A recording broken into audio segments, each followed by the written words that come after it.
The Cheating Death Podcast is a comedy podcast providing objective information about anything and everything under the sun. We are not left, we are not right, we are not political nor religious. We are the Cheating Death Podcast.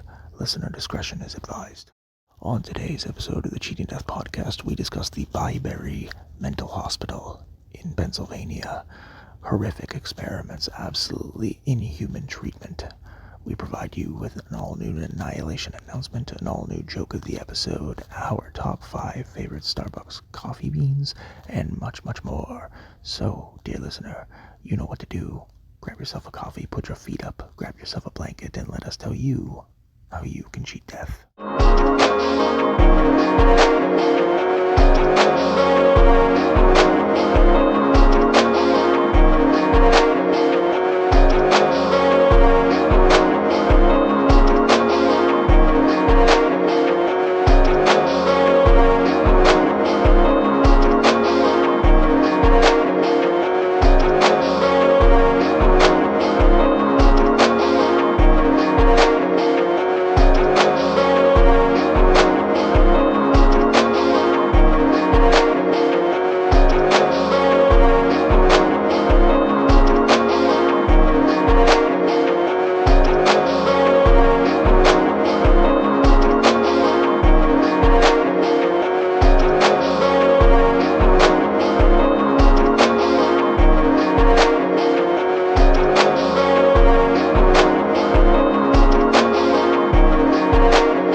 This is your news anchor, the Cleric of Chaos, and this is your Annihilation Announcement.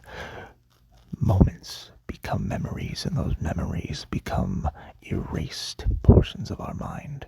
We compartmentalize and we go through so much every day while being so overwhelmed and being over-encumbered with the very burdens that this basic existence provides us, regardless of our financial and social classes. Problems, societal unrest are at an all-time high. What we need to do as a species is we need to learn to move beyond the trivialities and beyond the absurdities that make up our negative space. We need to harness the electromagnetic energy of this lovely planet into a positive way. Stay strong. Fight for your right to be who you are. This has been your news anchor, the Cleric of Chaos, and this is your Annihilation Announcement. Willkommen, meine Freunde. Guten Morgen, guten Tag, deine gute Nacht. Ist deine Reisende, deine Allesfresser, deine Schauspieler, deine Ausländer.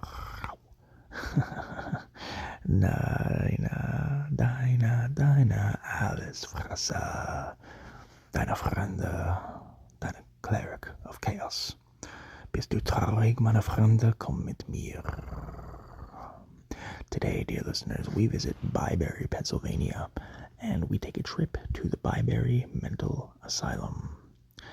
The Byberry Mental Asylum, or the Byberry Mental Hospital, was opened in Pennsylvania in 1907 and functioned between the years of 1907 and 1987.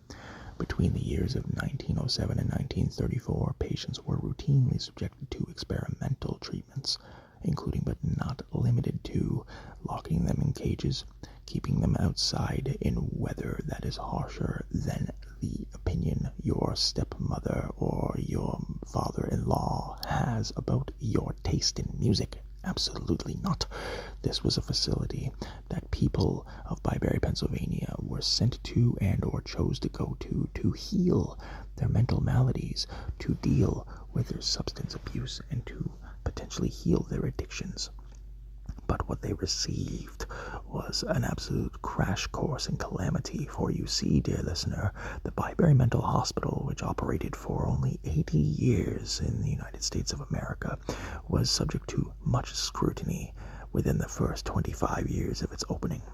Patients, visitors, family, even some staff bold enough to speak out against the conditions of the facility remarked on numerous occasions that the facility was unkempt, that patients were left to wander of their own recognizance, that there was absolutely no way that these patients were able to heal, to rehabilitate, if they were not on some sort of structured regimen.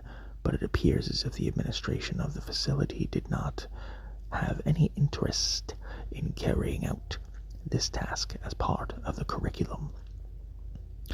Between 1907 specifically and 1948, there were widespread reports of not only patients being left to lie in their own fecal and their own urine, but the overall matter in which we discuss is not necessarily just because of apathy. No, what transpired was also because of malevolence and malicious behavior. Patients left to lie in their own fecal matter and their own urine, not because they were incapable of letting people know that they needed assistance, no, but all because they had done something to offend someone that they were not even remotely aware of, and someone elected to take it personally. It is in these times that we understand that the 1800s were an unregulated, an undaunted, and uncharted time.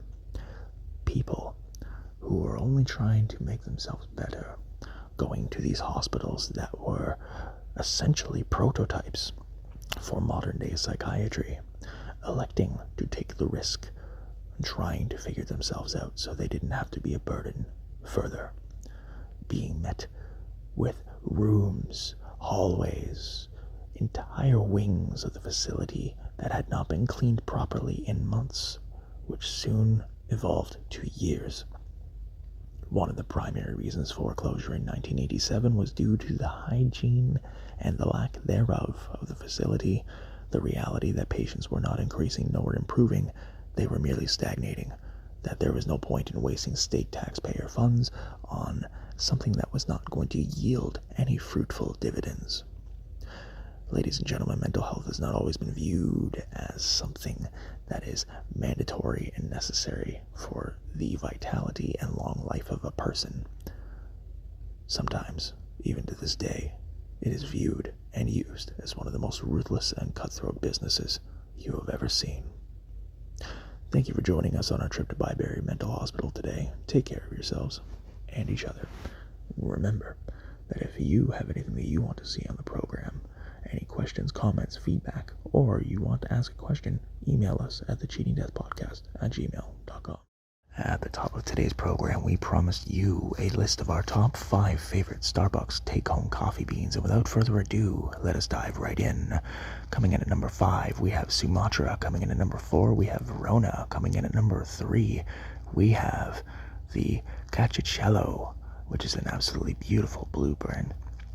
Coming in at number 2, we have Blonde Espresso, and coming in at number 1, the ever so beautiful, effervescent, and outstanding Dragon's Blend. What are your top 5 favorite Starbucks take-home coffees? Email us at thecheatingdeathpodcast@gmail.com. Today's joke has been brought to you by the Cleric of Chaos. As it turns out, my friend was rather shocked when he found out that the toaster was not waterproof. The haunting aspects of the Byberry Hospital in Pennsylvania are absolutely horrific and tragic, only to understand that each human being that passed through those walls had absolutely zero idea what they were in store for. Dear listeners, we are in a year, a time, an era where psychiatric assistance is still very arduous to acquire, but at least we aren't getting holes drilled in our brains and shoved into tanks of water for insurmountable periods of time. regardless of how you feel about who you are as a person, remember that you are beautiful and you fought to wake up today. Never take that away from yourself. Thanks for tuning in today. Take care of yourselves and each other. The Cheating Death podcast has been brought to you by Nach dem Leben CRDVC, Cleric of Chaos, and where you can find podcasts on every platform. Thank you to Ransom and to Hunter Collins for supporting the Buy Me a Coffee Fund, and I'd also like to thank Carol for supporting the Injury Support Fund for our lovely host. Thank you for supporting the program. It is very much so appreciated. If you, dear listener, would like to support the program, you may do so with the links in the episode's description with a one-time gift, or you may book a meeting or a music lesson of each your choosing, or purchase merch or a cameo. If you'd like to follow the program, you may do so at twitter.com/weallcheatdeath and youtube.com/weallcheatdeath. Follow, like, share, and subscribe at youtube.com/Cleric of Chaos and twitter.com/Cleric of Chaos. And feel free to follow all of our friends of the program and the links in the episode's description as well. If you or anyone you know is experiencing psychiatric duress, please call 1-800-273-8255, dial 988 from your mobile phone, or consult any one of the telephone numbers that are open 24 hours a day, 7 days a week in the episode's description. If you are looking at adopting a playful puppy or a cute kitten, please visit your local animal adoption rescue center. And remember, dear listeners, we are going to be including a mailbag at some point throughout the course of this program, so send your emails in, send your requests, your comments, your feedback, and remember that life is not a one-way street. You will never have all the answers right out of the gate. Be kind to yourself. Remember, we're pulling for you. We're all in this together.